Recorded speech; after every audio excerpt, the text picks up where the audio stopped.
Government agencies, like all enterprises, are working hard to secure increasingly dynamic and highly distributed IT environments.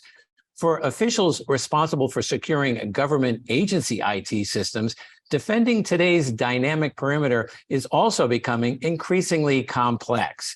I'm Wyatt Cash with Scoop News Group, and here to talk about how the government IT community is keeping up with those challenges is Jane Zipoli, Federal Civilian Cybersecurity Leader at Cisco.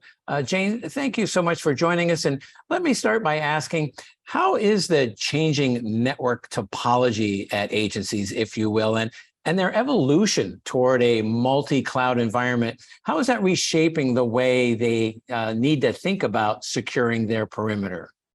Oh, Wyatt, first, thank you so much for having me today. I really appreciate it.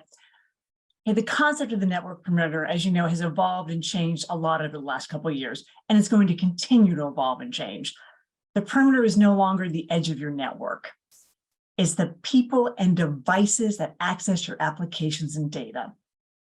Federal agencies need a perimeter line of defense built on the assumption there's no longer the concept of an inside and an outside. It's simply your operations wherever they are happening. They need to take the ubiquitous least privilege approach, or as we like to call it, zero trust architecture, which is a heck of a lot easier to pronounce and spell. Well, talk to me a little about how modern firewalls help organizations build dynamic perimeter defenses. Well, your perimeter defenses need to include a portfolio of security solutions. It has to go beyond traditional firewalls and even next-gen firewall capabilities. Modern firewalls have become security facilitators with tools like antivirus, intrusion protection, and behavior monitoring. And by behavior monitoring, I'm not just referring to an end user logging in from a new location, but also the behavior of packets and the flows of those packets on your network. Also, modern firewalls can allow for security tunneling to your endpoints and also to your multi-cloud environments. And all these functions are critical when you're doing dynamic perimeter defense. Can you talk a little also about what capabilities do modern firewalls offer now in terms of filtering encrypted traffic across the network, particularly as all that traffic volume continues to grow? Modern firewalls have to be able to detect malware and encrypted traffic without decrypting it.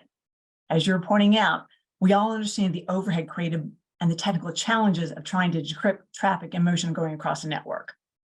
Modern firewalls must be able to perform encrypted threat analytics based on the header information, on the metadata of the flow, which is not encrypted. So it can be done much more efficiently. And then lastly, Jane, what recommendations would you offer government leaders as they build out their security strategies for this upcoming year and the years beyond? Well, I know people are tired of hearing this, but they have to continue to build their security strategies with a zero trust mindset. Every device you have out there, every instance of traffic, every single transaction needs its own microsegmentation for protection. This means getting as close as possible and making trust decisions before, ongoing, for every connection to every asset, every time. Well, Jane Zipoli, thank you so much for taking a few minutes to join us here and share some of your insights on the importance of modern firewalls and really looking more broadly at security and perimeter defense. So thank you so much for joining us. Well, I really appreciate you having me. Thanks.